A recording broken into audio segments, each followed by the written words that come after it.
It has always been my proclivity to present my conviction or adulation to you since the time I began hearing about your fame, backed with benignity and copiousness in your traits, especially in 2005 when I was still pursuing my elementary education. Though I knew little about you by then, I kept a consistent hunt with curiosity about your boundless national duties via social media like radios and roping as the most popular local newspaper in northern Uganda those days. It is not lost on me, however, that my friends nicknamed me as Nabu, as a distinction of my virtual likeness that always made me babble in the name of the apparently unknown facial political cadre in the country. It was a privilege to elect you as the Speaker for the 9th and the 10th Parliaments in a row, and now in reverse to Honorable Anita Annette Amongi of the 11th Parliament. I boldly preface this praise with a plain hedge of characterizing your accredited duties during your years as the Speaker that would in one way be ignored by your fellows. It was on 7th February 2012 when I got struck into pining an inclination towards you when you tabled anti-homosexuality bill before Uganda's parliamentarians. Your submission was distinguished from everyone who spoke before and after you. Those with rapturing minds may ask how peculiar your speech was. But in my own scrutiny, your submission was generally mercurial, which characterized both social, moral, and cultural values as clearly spelled in your statement of reformation, renewal, and revitalization of the nation.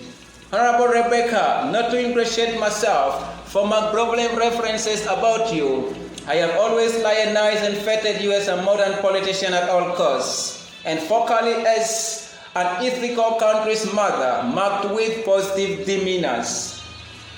You are a leader who is right-minded, upstanding, full of integrity, decent, and as well, great with nobility, reputable, dependable, reliable, and undoubtedly creditable. You have always remained esteemed, renowned, and eminent since 1989 when you were first elected in the Constitutional Assembly of Kamuli County and now Kamuli District.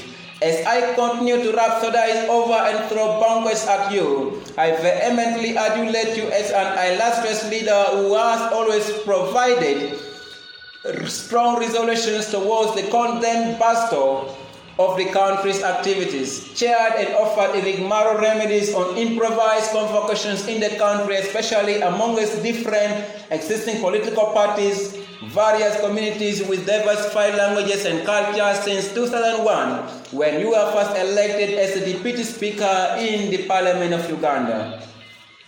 You've always had impartial contributions with the intended motives of aggrandizing all communities in the country, benevolently loved and shown support to all categories of women in the nation. And this remains as a sparkling factor that immensely perpetuates me into heralding and uninterminably enchanting ululation about you.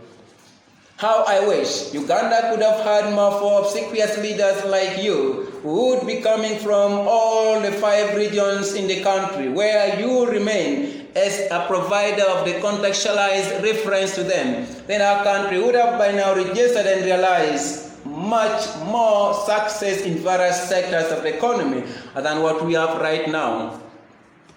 For you've always been subservient to your voters and to the country's doctrines at large, positively growled at vulnerable citizens to continuously walk on and stop wailing in confusion of opinions which you pronounce won't get them into self-laudation.